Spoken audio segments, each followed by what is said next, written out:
This is breaking news from the Las Vegas Review-Journal, sponsored by Las Vegas Paiute Tribal Smoke and Cigar Shop. Good morning, I'm Renee Semmerauer with the Las Vegas Review-Journal. We are getting ready to take you live to a Clark County Commission's meeting where officials are expected to consider a revived effort to rename McCarran International Airport after former state senator Majority Leader Harry Reid. Now, under the plan, McCarran, one of the busiest airports in the United States, would be renamed Harry Reid International Airport, but that process would likely take years to complete.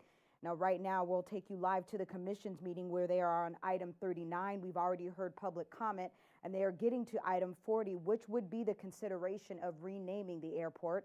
The commissioners could direct county staff today to submit a request for the name change to the Federal Aviation Administration. The FAA did not regulate or does not regulate airport name changes, but it does require any airport, I should say, that chooses to change its name to notify the agency. Let's go ahead and take you live to the meeting right now. It was an initial contract directly from the county. There was also some Supreme Court movement on a mediation program that also supported statewide efforts. So with that, I'll turn it over to Legal Aid. Okay, good morning. Good morning. For the record, my name is Barbara Buckley. I'm the Executive Director of Legal Aid Center of Southern Nevada, 725 East Charleston Boulevard. It's my pleasure to be here before you. When the pandemic hit, of course, we know the impact that it created on businesses and individuals all over our state. And housing stability, of course, took a big hit because of the large number of people who lost employment. We have been fortunate enough to be able to partner with the state and the county and have from the beginning of the pandemic. In concert with your staff, we created an eviction prevention program, and I'm going to turn it over to Jim Birchtold. Jim is the directing attorney of our Consumer Rights Project, and he is the one that has created... Now, again, you're hearing the Clark County Board of Commissions listen to item 39, receive a report on eviction prevention programs. And again, we don't want to miss item 40, which is the consideration of renaming McCarran International Airport and changing it to Harry Reid Airport. Now, just in case you don't know, this effort is being spearheaded by County Commissioners Tick Segerblum, who introduced the measure 4 years ago, but that didn't go through. And he did it again in February on the 2nd. That time he said that the late U.S. Senator Pat McCarran's name, quote, doesn't represent diversity of our community, end quote. And during public hearing in the beginning of this, we heard a lot of people who were either for the change, against the change, and overall, most people were just saying that the money utilized to effectively make this change, which is $1.5 million, could be used elsewhere. And Segerblum says that these expenses would be coming from private donors. We don't have any other information in regards to who those donors might be. Now, the effort to rename the airport has drawn support from Governor Steve Sisolak, Senator Jackie Rosen, Attorney General Aaron Ford, UNLV President Keith Whitfield, and UNR President and former Governor Brian Sandoval. Last summer, Nevada congressional Democrats wrote a letter to Sisolak and state lawmakers asking that they rename the airport and remove a statue of McCarran from the U.S. Capitol. They said that during his time in the state, McCarran had pushed to block Jewish judicial candidates nominated by President Roosevelt, limited free speech, and restricted immigration, included by Jewish people after the Holocaust. Now, opponents of the move say in 2017 that there were other ways to honor Reid and that McCarran should be honored for his 50 years of service to Nevada's state lawmakers, a member of the state Supreme Court, and the U.S. Senator, all contributing to those findings. So again, you were tuning in to the Clark County Board of Commissions. They're going over many agenda items today. We right now are on item 39, and we are waiting for item 40, which would be the consideration of renaming McCarran International Airport to Harry Reid International Airport. Let's continue to listen. So with that program in place, we really focused on three primary areas. Our first concern was creating some type of access point where tenants could reach out to get accurate assistance and information. So we created a hotline devoted specifically to landlords and tenants where any tenant can call and they can talk to a legal advocate live on the other end of the line who will analyze their situation and provide whatever assistance they can provide while triaging that case to determine whether it needed additional assistance from a lawyer. So a lot of the calls that we got on the hotline weren't really about evictions. They were people who were frantic about their situation and were fearful that down the line it would result in eviction. And so for those people, the advocate was, and that may be problems with food assistance, or it may be problems with unemployment. So the legal advocate was able to find the right resources for them and direct them to the right person, while also evaluating their eviction situation. Now, we rapidly realized that the demand for this service immediately outstripped the resources that we had. So we recruited 2 law students from the Boyd School of Law to assist with this program. We trained them, and they were able to also answer calls on that hotline. Now, the second area we focused on was outreach to the tenants. We learned quickly the tenants, because things were changing so rapidly in the eviction space with a federal moratorium and a state moratorium, we rapidly learned that tenants were getting really inaccurate information. They were sometimes relying on their neighbors or their friends, or sometimes they were even relying on their landlord who was trying to evict them to get the information they needed. So we went on really an informational campaign. Over the course of the last 6 months of 2020, we put on some 22 outreach events. Now, some of those outreach events were fairly informal, like a Facebook Live event where the attorney would kind of answer questions. But a lot of them were more structured trainings where we really focused on outreach to other nonprofits. We would reach out to those nonprofits, train their employees, sometimes 50 at a time, so that they in turn could reach out to their clients and we could get the maximum coverage possible. We also did some 25 media interviews to try to get the word out on what was going on in the eviction area. We created handouts and flyers, and we created a housing section on a toolkit that's housed on Legal Aid's website. So there was always some place where a tenant could get accurate, up-to-date information as things quickly changed. Now, the third area we really focused on was providing direct assistance to people who needed it. So as I said, we immediately learned that there was no way that we would be able to provide an attorney for everyone. So what we did to help the most people possible, we triaged every case and based on the needs of that case would provide legal assistance that was appropriate to that particular situation. Now, so that might mean some people would receive an attorney consultation. Some people would have an attorney assist with the preparation of their legal documents. And that might go all the way to where some people received actual representation at a court hearing, at an eviction hearing, or even assistance on appeal.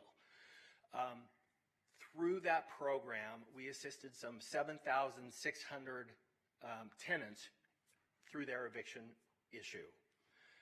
We also created, in conjunction with the Boyd School of Law, a new community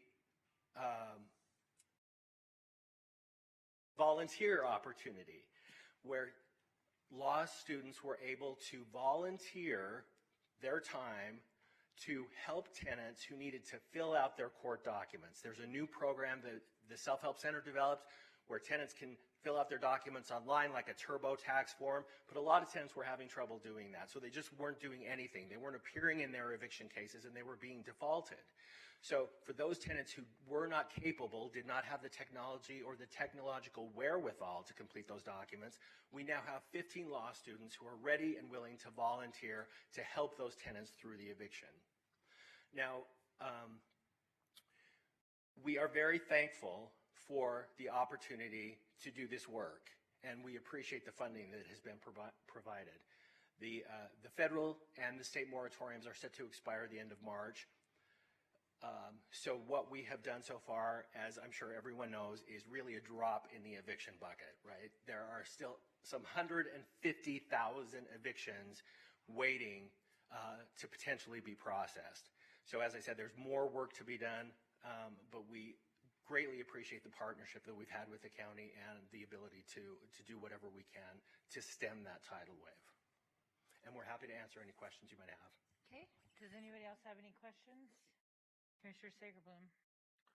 Thank you, Madam Chair. I saw that today the President extended his moratorium till the 1st of July. So hopefully that will help us. That's wonderful, Commissioner. I haven't seen that yet. And secondly, are you looking to the legislature for any kind of tweaks in our summary eviction process that might enable an attorney to be more involved? There are about 25 housing bills in the Assembly alone, so we are tracking them all. Everyone is anxious to do something to help. How extensive those will be, we're not sure, but we'll be involved in them for sure. Okay. Commissioner Gibson. Thank you, Ms. Buckley. I have appreciated very much your leadership and the way that your agency has responded to the need out there.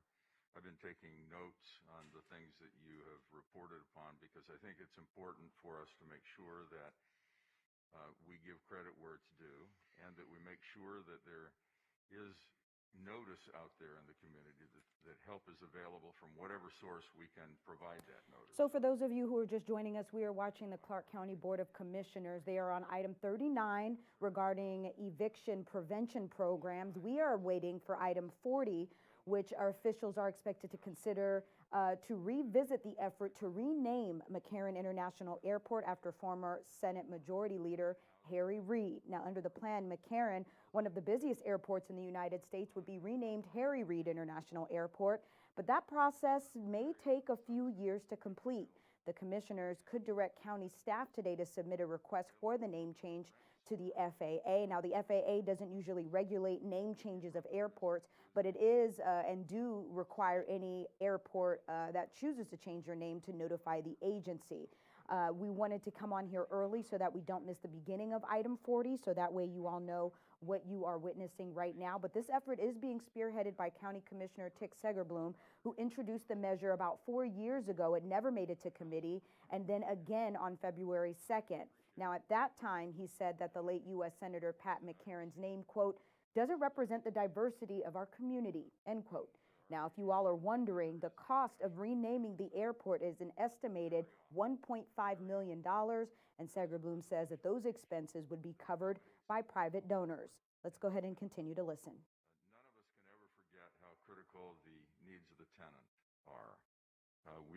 We're in the business of trying to resolve and solve and come up with solutions to homelessness, not to see it and encourage it or to do things that would quicken its pace.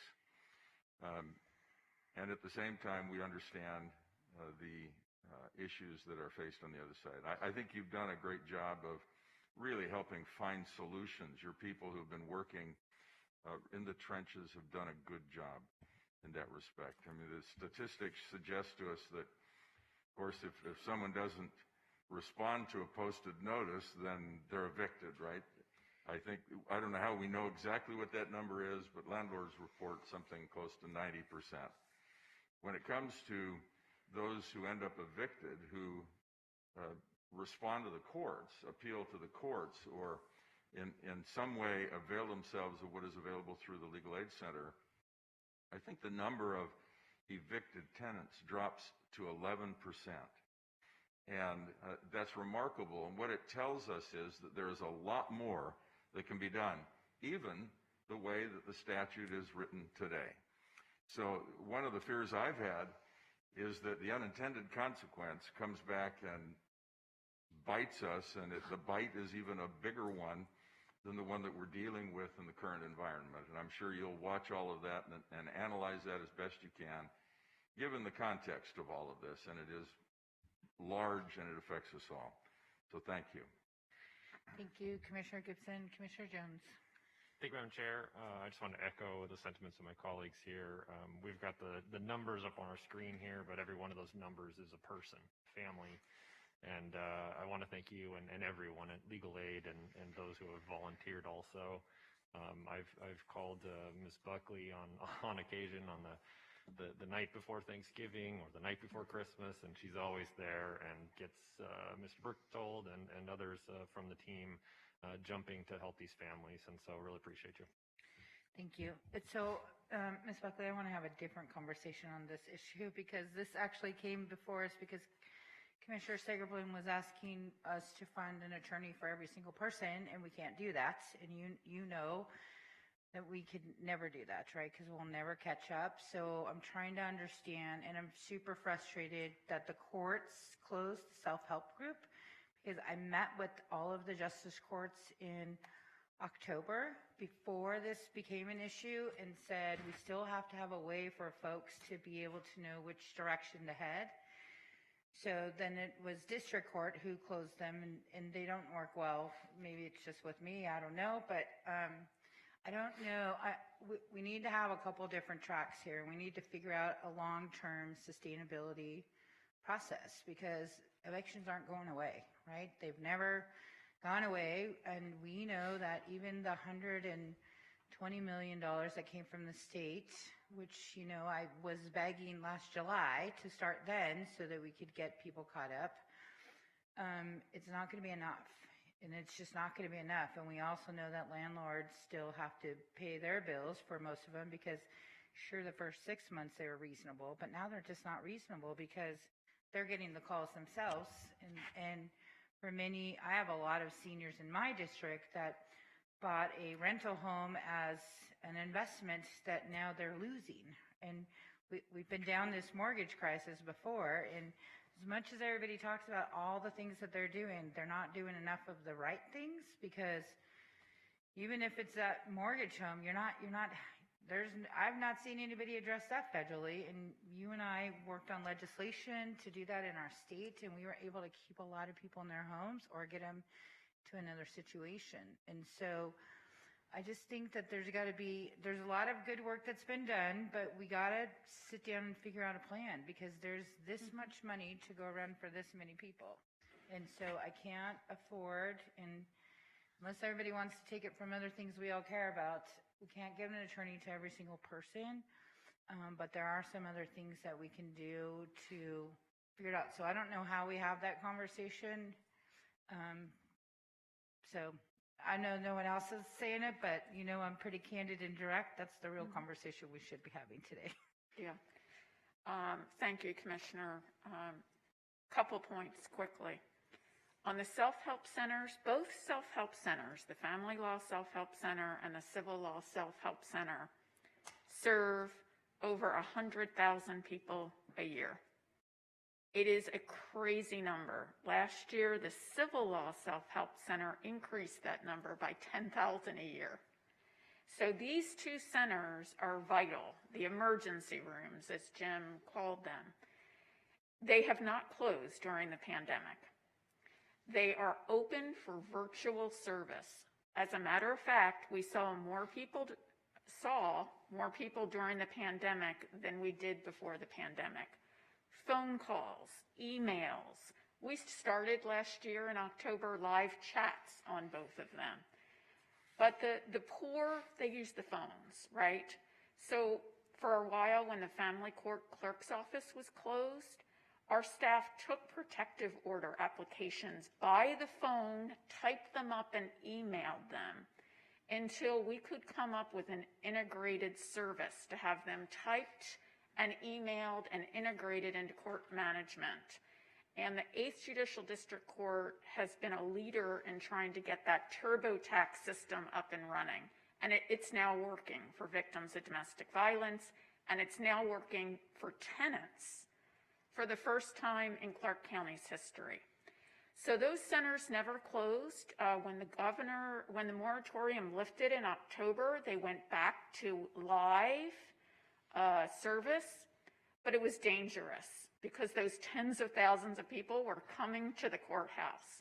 So district court, in reaction to that event, said we got to go back to virtual because we're putting people's health at risk. So both are set, still now serving virtually. When the eviction moratorium is lifted, we'll go back to in-person service.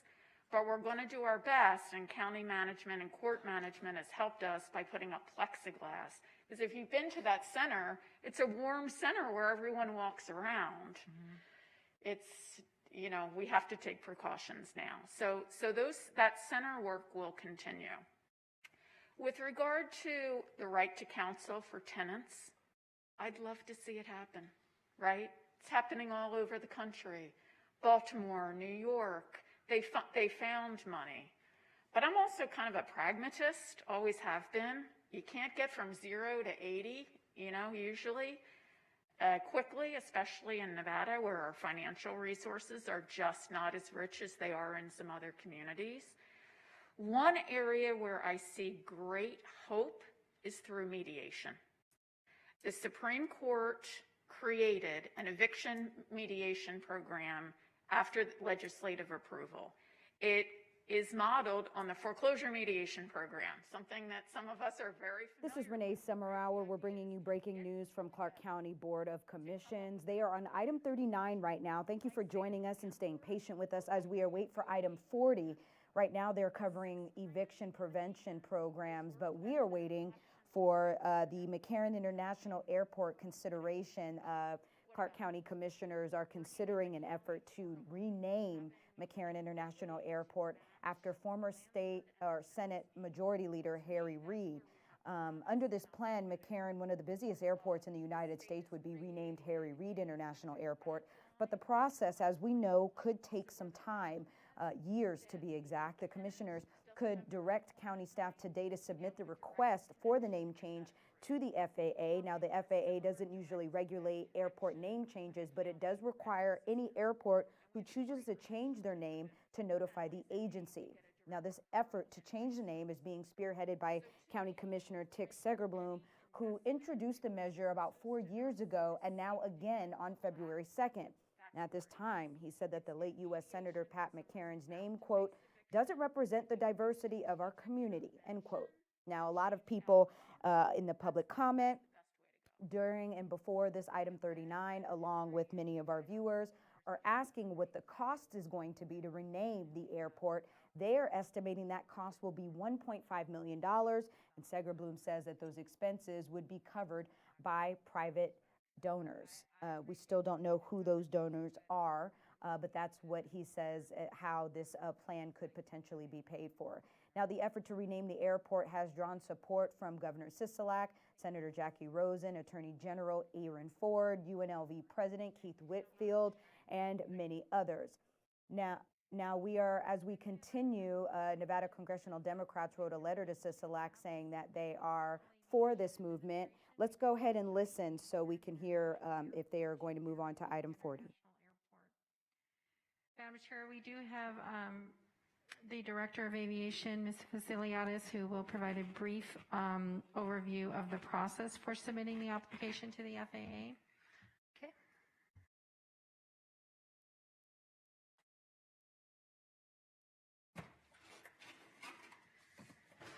Good morning. Still morning. I have a very brief presentation. If we could get this slide up. Yes? No? There we go. That summarizes the FAA process for name change if that's your direction and approval. So the federal regulation does require a formal resolution or minutes showing the action of the county board requesting and approving the name change. Then a letter from the Department of Aviation, which would be me, outlining the request. Then these documents will be provided to the FAA Airport District Office. That's who we report to, which is the Western Pacific region. And that manager, the Airport District Office manager, works with us on the submittal to the FAA data portal, which is their online system, something that they just changed to. FAA does perform analysis to determine the impacts to their system and the documents. So they would look at the air traffic control maps, they'll look at the airport certification manual, the airport layout plan, the airport security plan, the grant documents. That's why this takes some time to really scale down to see everything that would need to be changed.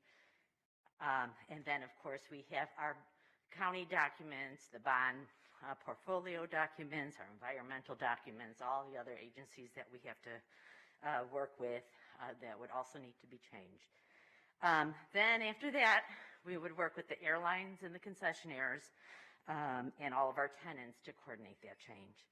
So in this case, the costs do still need to be determined, but as was agreed upon, they shall be paid by private contribution and received by Clark County. And that's a quick overview of the process, as we like to say in our business, at the 30,000-foot level. Okay, thank you. Commissioner Sagerblum, I know you had someone that wanted to present. Yes, Dr. Green, if you could come forward. Dr. Green, he's promised you'll be under 3 minutes.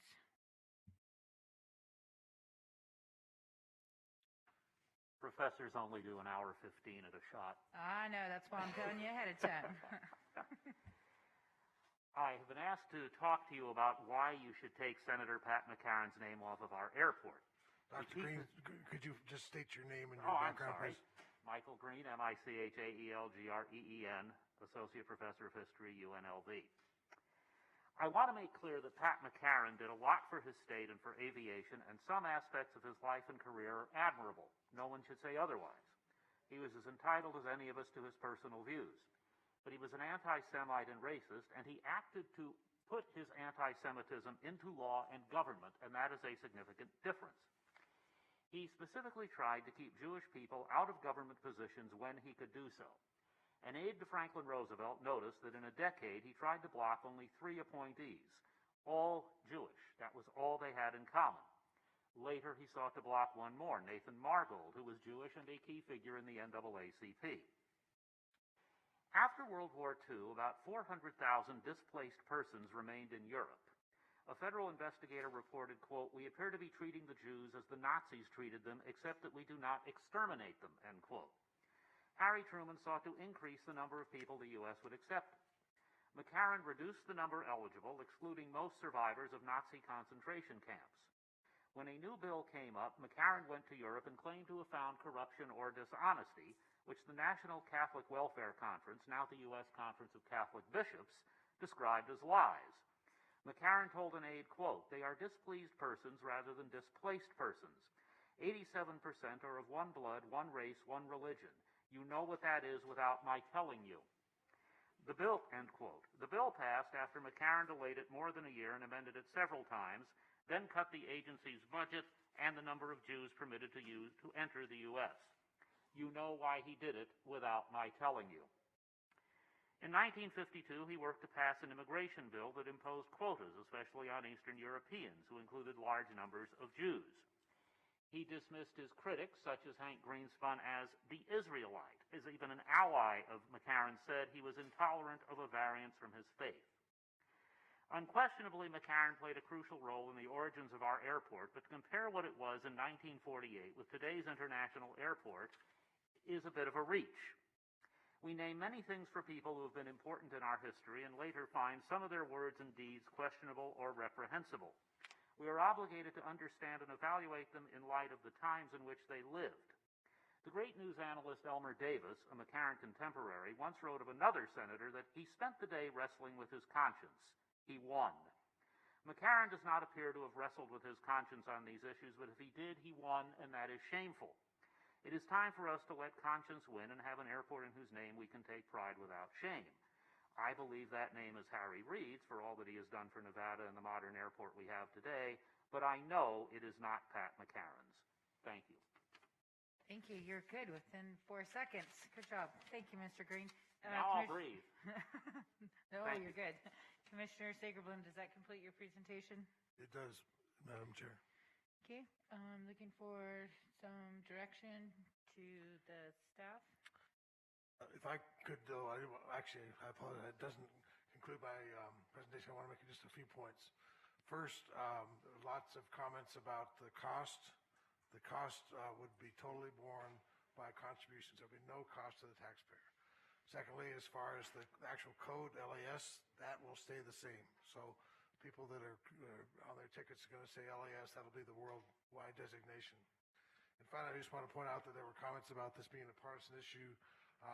I have here lots of letters I'd like to submit into the record, but I just want to point out a couple of them from prominent Republicans, Sig Rogich, Rob Goldstein, Andy Abood, and even Dr. Miriam Adelson. These people are not liberal Democrats, but I think when it comes to Harry Reid, they recognize what he's done for Las Vegas and how important he is. So I'd like to submit these into the records. Okay. Commissioner Naft. Thank you, Madam Chair. Just protocol, I'll be also submitting a couple letters that I received from former Mayor Jan Jones, from the Anti-Defamation League, and from Major General Bob Herbert. I will be supporting, presumably the motion will be a name change. I'll be supporting that, both because my affiliation with the Anti-Defamation League, being one of very few Jewish members of this body, I think it is appropriate to remove Mr. McCarran's name. And was just mentioned, it's sort of a false narrative to assume that there's no replacement name. The funds will not be taxpayer dollars. I'll be asking Commissioner Sagerbloom if that could be part of the motion, that taxpayer dollars will not be utilized for this name change. Certainly Senator Reid has played a historic role in the formation of Southern Nevada, Nevada as a state, and what our economy and what we currently stand for. Okay, Commissioner Jones.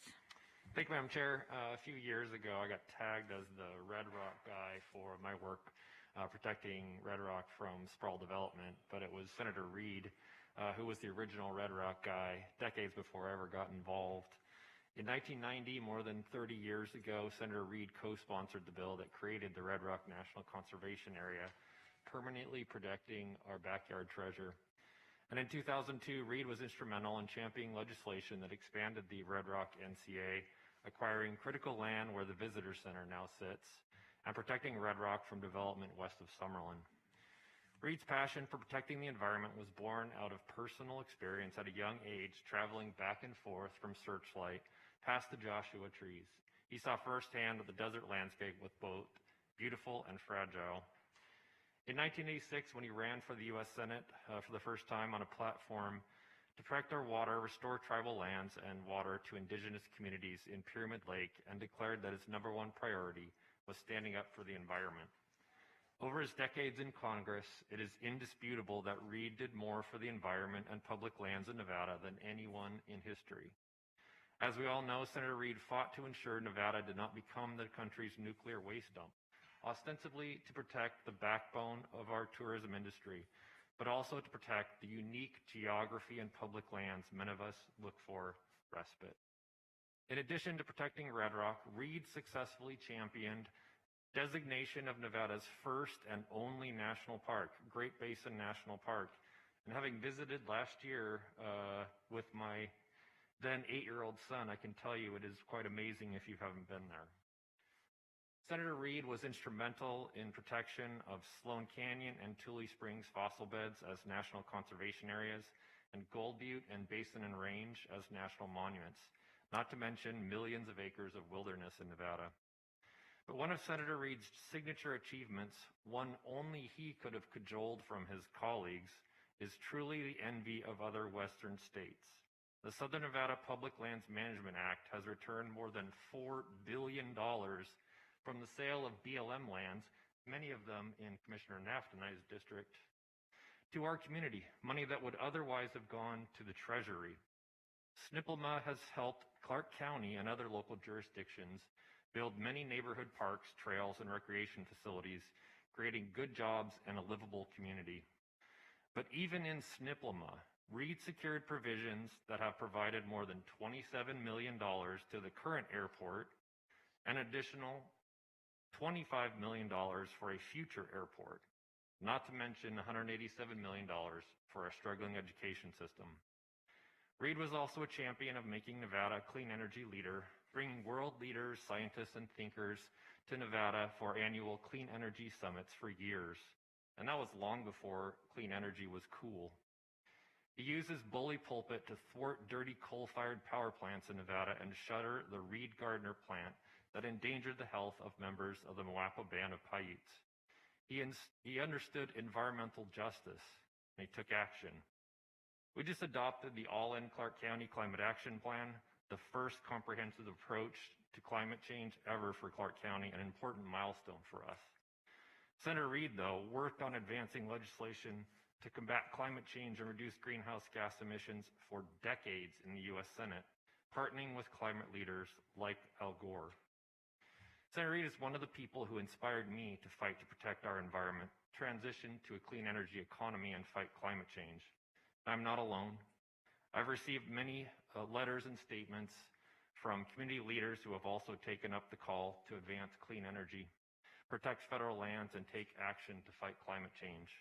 One of those letters of support was from somebody we know all well, Rose McKinney James, who is a pioneer in the effort to make Nevada a clean energy leader.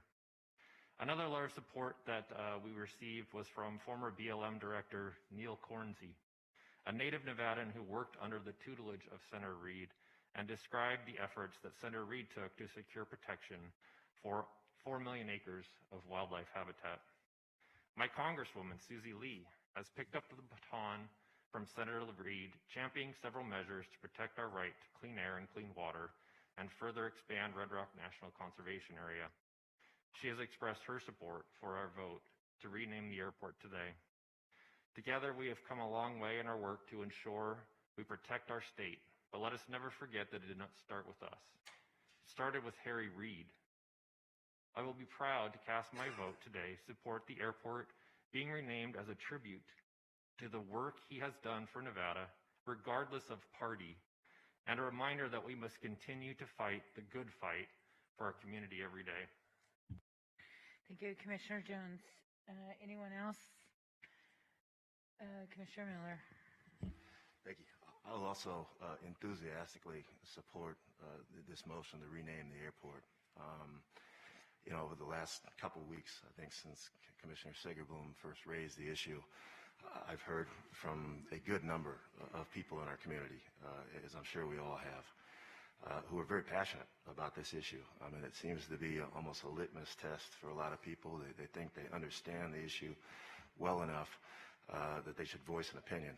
And so I had people reach out to me that aren't often engaged in politics and wanted to have this discussion with me.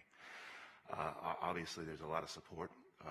We saw that's today in the letters and comments from Titans within our community, bipartisan, as Commissioner Segerbloom mentioned, with the Las Vegas Sands and Miriam Adelson, others coming out in support, former governors, including my dad, Senator Bryan, and Governor Sandoval, who of course is a Republican. I think that broad base of support shows that this is the direction that our community really wants. Although I did hear a lot of opposition that I listened to. There were factions of people, we heard of some of today, that don't want the name taken down. That Senator McCarran that the airport was named after Senator McCarran, and they object to the renaming of things, and just as expressed to me by one friend, it doesn't mean anything, he said, to have anything named after you anymore if you do this. And that's something I don't agree with, but I wanted to take that into full consideration. So I read a lot about Senator McCarran, want to know the implications of the decision we're going to make. I certainly read Dr. Green's writings about him, read a book about him. He was an absolutely controversial figure throughout his entire career. One passage of a book I read said that President Roosevelt, President Truman, they didn't agree on much, but they agreed on their hatred for Senator McCarran. But he wielded power in Washington in a way that benefited Nevadans. But we now know that the views that he held and stood for during his era are not views that reflect our community standards. And for that reason, I think we absolutely have to rename the airport. There's also people that express concerns to me about renaming it after another political figure. And they think that this should just be named the Las Vegas International Airport. I'm receptive to that suggestion as well. But that's not enough, in my opinion. This matters as to what we name our airport when we greet visitors to our community. All throughout the history of the world, in different cultures, different places, you name things in your community after people that represent your community. And to me, Senator Reid embodies the American dream. He came from nothing and became one of those powerful people in the entire world. That's something that resonates with my family's personal story. My grandparents on my mom's side came with almost nothing and worked in the hotel industry and were able to provide for their family. On my dad's side, his parents came to Las Vegas. His dad owned an illegal gambling place, a burlesque bar in Chicago with an illegal gambling spot in the back. Obviously that was illegal. The only place you could do it and be involved in that industry was to move out to Las Vegas. So he brought the family out here, started as a pit boss in the hotels, and worked his way all the way up until he had invested in some of our bigger resorts, including Circus, and became chairman of the board of the Riviera. That's a long way to move in just one career. But because the gaming industry still had so much scorn, my dad's family wasn't allowed to have even a deck of cards in the house. He wanted a different path for his son. And in only one generation, my dad was able to become chairman of the Governors Association. That's just one story, but that's who we are in Las Vegas. And that's why it's important we name this after somebody, I think, that embodies the American dream, maybe more so than anyone else in the history of this country. Senator Reid was born into Searchlight, Nevada, with no advantages in life. Came from a very troubled background, a tough family. He had to hitchhike to get to high school, where he then meets eventually Governor O'Callahan, who takes him under his wing, teaches him how to box, keeps Senator Reid in school, and it puts him on a path where hard work and a dream. That's all it takes in order to make it in this world. That's what we all want to believe, and Senator Reid did that. Became the youngest constitutional officer in our state's history, keeps going, and eventually just keeps fighting until he becomes majority leader of the United States Senate. I'm not sure we'll ever have another majority leader from Nevada. I hope we do. We can agree on this. It's better to have a majority leader from Nevada than Kentucky or any other place. And that's where Senator Reid also excelled. He did more to help working families than anybody else in the history of our state. And so when you fly into the airport, for me, the reason that this is so important, that we changed the name and that we designated it Harry Reid Airport, is because that's the story we want to tell. That's what we want everybody who comes into Las Vegas to see. That even if you come from nothing, if you have to hitchhike to high school, hard work and a dream is all it takes in order to make it. That's true in this community. And that's the story I think we want to tell. And that story itself is so much more powerful than just naming it Las Vegas International Airport. You stick a name to it. You show that before somebody has achieved these great things, somebody came from nothing and became one of the most powerful people in the entire world and did so much for our community. That's what we want to recognize, and that's why I'm proud to support this. Anyone else?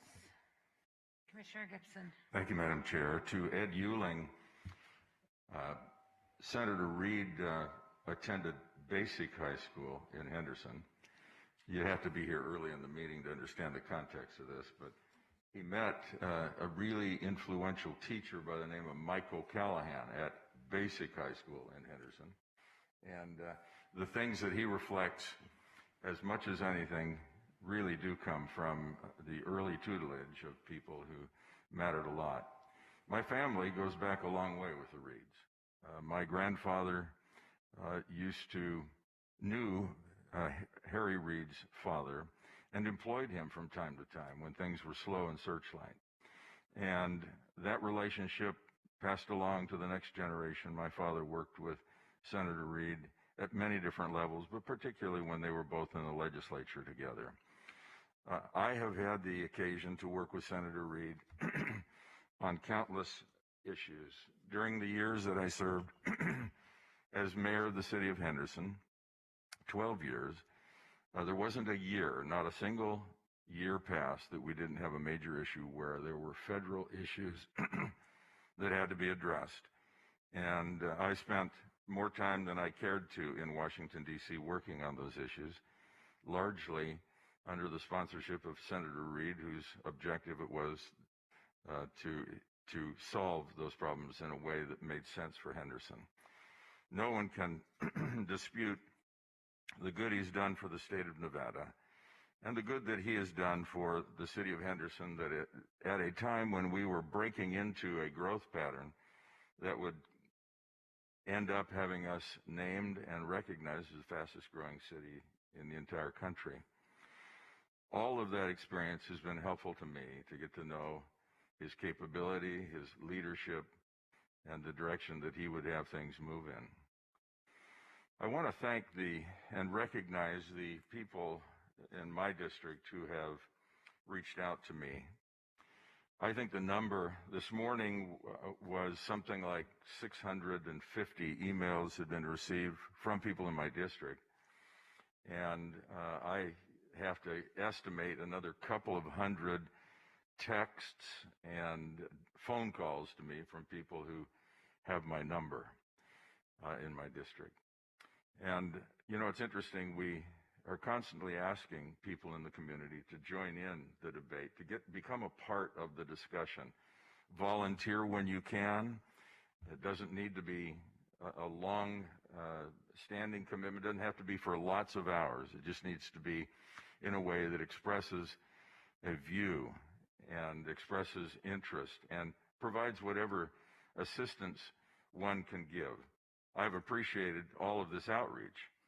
As one might imagine, and I don't know that I'm any different from the others up here, but there has been a very, very divided narrative as I have taken a look at everything that I can look at that has come across my desk or through the computer. And it's, I guess the one comment I would make is this. The timing couldn't be worse to be doing something that is perceived, irrespective of what my colleagues would suggest here, irrespective of any of that, it is seen by people who are not Democrats. In some cases, there are Democrats, but in some cases, or most cases not. And in cases where people find themselves on the other side of the political fence from the senator, as evidenced by the things that we're reading and seeing in our district inboxes. And the country is in a unique place right now. People's emotions are raw. The politics of the day, irrespective of who you blame, are real and they're honest. And there are many who are accusing this board of doing a name change today, and not so much whether the name is changed, but doing a name change and naming Senator Reid as the one after whom the airport would be called, as something that we're doing because we can, because there are a bunch of Democrats sitting up here. That's really unfortunate. That doesn't do any justice to the service that the senator's given. But I think it is reflective of the reality in the community. I have struggled with this for that very reason. I have wished that this did not have to happen right now. I have wished that we could have had some time to have more of a discussion in the community instead of just a series of one-sided views being expressed and fired off over the email. They had an advantage in the old days. You couldn't communicate unless you had somebody's ear. And today, we don't need someone's ear. We just are constantly putting out what we think, and it's very difficult to say that we're really engaging with the community when we don't have an opportunity for them to express or to be persuaded or to persuade others. So that has really been the part of the difficulty that I've gone through. And I don't argue with those who would suggest that Senator McCarran was someone who had views that caused him to act in ways that have been reported in this meeting today. I don't dispute any of that, and I think that his personally held views are reprehensible to the extent that he tried to put them off in not just in the public discourse, but in the laws of this land, is another reprehensible act. And for those reasons, even though I know that Senator McCarran was responsible for a lot of good and a lot of things that form the basis on which we rely for commerce and success in this community, I'm not one who would argue that Senator McCarran has gotten to the point now we've learned enough about Senator McCarran at this point that his name can come down. I'm not going to argue against that. I do think there is some value in the Las Vegas International Airport name, but that's not what's in front of us today. What's in front of us today is naming the airport after a public servant and a political figure. And we did that years ago. I think it was in 41, when the airport was acquired by local government.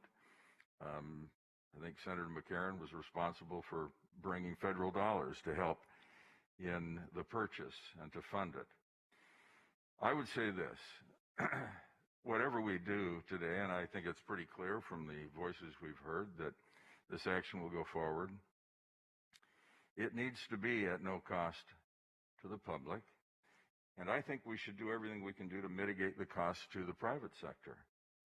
There are those, for instance, who will have questions about whether or not their certificates for disadvantaged business enterprise or minority business enterprise need to be resubmitted to the county or to the airport for reissuance. They won't know. Those people rely very heavily on that designation and those certificates. If there is no such airport any longer, 5 years from now, 10 years from now, we're at a time that the issue and the debate we're having today is long in the rearview mirror. They need to be able to have certainty that those certificates will still have value, and that though there is no such airport any longer, they don't need to worry about that. And I think that it is incumbent upon us to research that and put it out so they don't have to go to lawyers and pay for legal expenses. There are businesses that have business cards and menus and stationery and all manner of the things that one needs as stock in the business they conduct that are going to have to replace those and reprint them. I think there needs to be a process designed so that the burden of the change does not fall on either the public or those directly affected in the private sector. It isn't fair to them. And this economy has been so incredibly unfair to add anything more in the way of a financial burden to anyone would be the wrong, dead wrong thing to do. Yeah, I think the process is kind of interesting.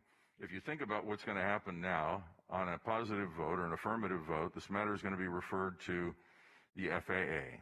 It will go over the signature of our Director of Aviation. It will get there, and it will be evaluated. Who knows what it is they look at, but be certain that the process can be guided by two United States senators who are very big fans of Senator Reid, who will obviously be in a position at the federal level to influence things in a positive way when it comes to the application. So the thing that we're doing today is making a recommendation and approving the action should it be approved at the federal level, but it isn't over here, and there are other things that will obviously have to be done.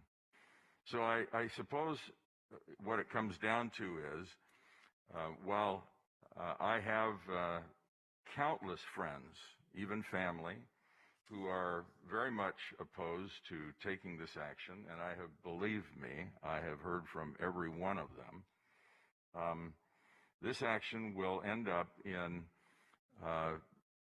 having an effect not only today and in the future in terms of the naming and the expense associated with the change and all of that, but it'll have an effect in the way that this community absorbs it and how it either fuels the flame of divisiveness that exists in the community, or maybe there will be some way for people to come together and be able to endorse it so that they can be more united as a community. I'm guessing it'll be the former for the first little while. I wish not for that to be the case, but it is likely that that'll happen. So, having said that, while I have not been one who has, and I've spoken to my colleague, Commissioner Sagerbloom, I would have wished this wouldn't have come forward. I might have seen other ways to do it, maybe even another outcome.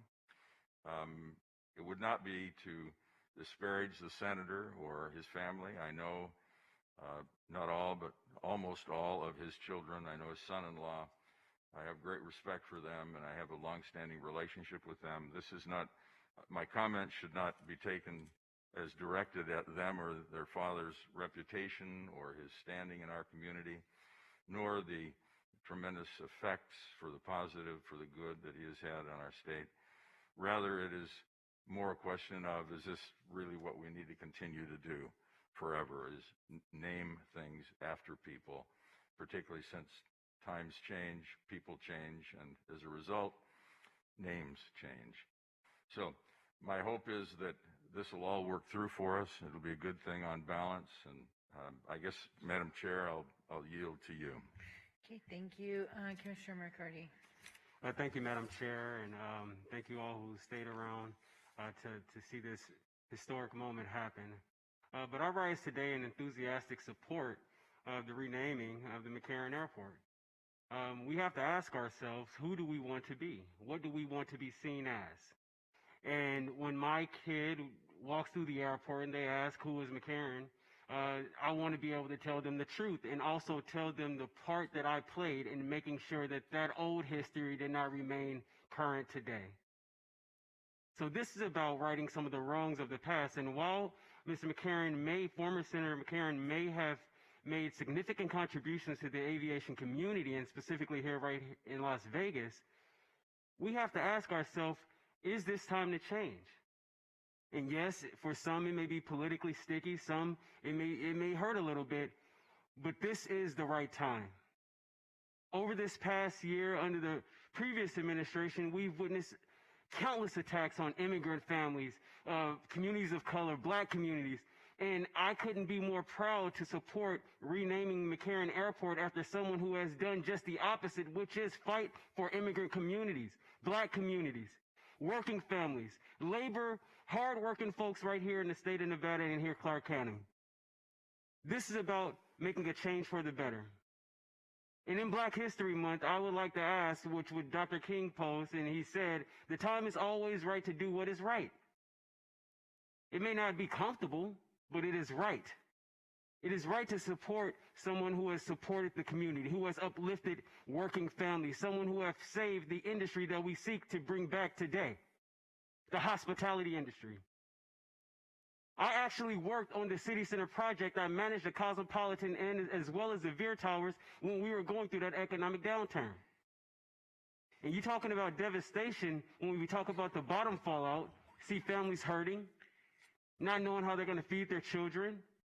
Commissioner, I feel your passion, but I feel like you're yelling at your colleagues. Oh, no. I hope that that's the way it's coming off to me, so I hope that that's not the intention. Well, after reviewing my colleagues, I could say that we're all on the same page, Madam Chair, and it's not that I'm yelling at my colleagues, but I am saying for anyone who may be listening that this is the right time to make this change. Now, if my passion comes off as disrespect to anyone, that is not my intent. No, I appreciate it. I'm just the tone. But I am passionate, and I think that people need to know exactly what significant change this will mean for our community.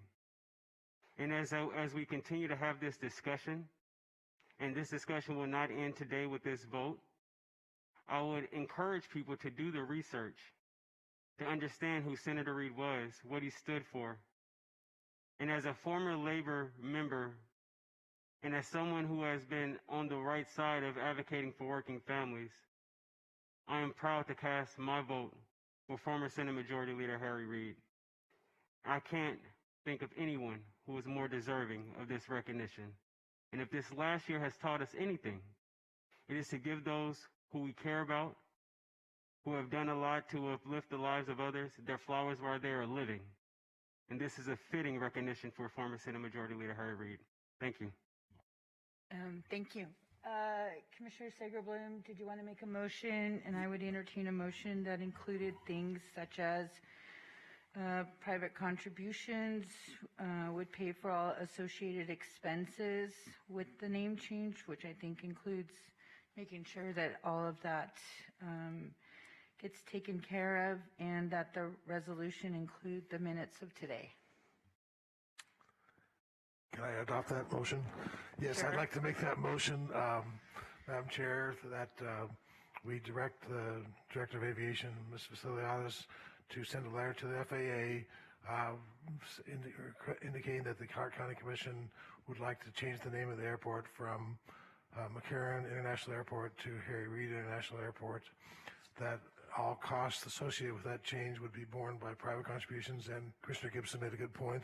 I think that should also include the private sector that's involved at the airport. We'd have to have some kind of mechanism, so they couldn't just submit a bill, but we would evaluate that bill. But I do think that no one should have to suffer from this economically. We do have contributions lined up, and we will figure out a way to collect those and then make sure it's covered.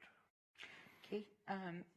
Ms. Miller, is that motion understood? Yeah, and including today's minutes? Okay, there's a motion on the floor. Any further discussion? Seeing none, please cast your vote.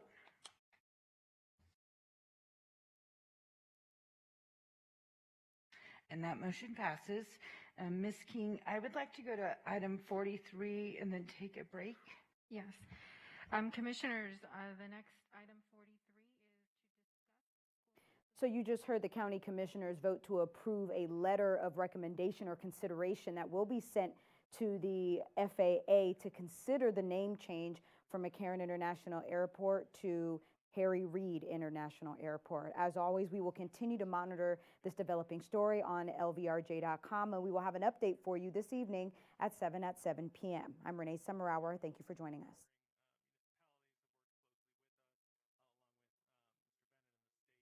Sponsored by Las Vegas Paiute Tribal Smoke and Cigar Shop.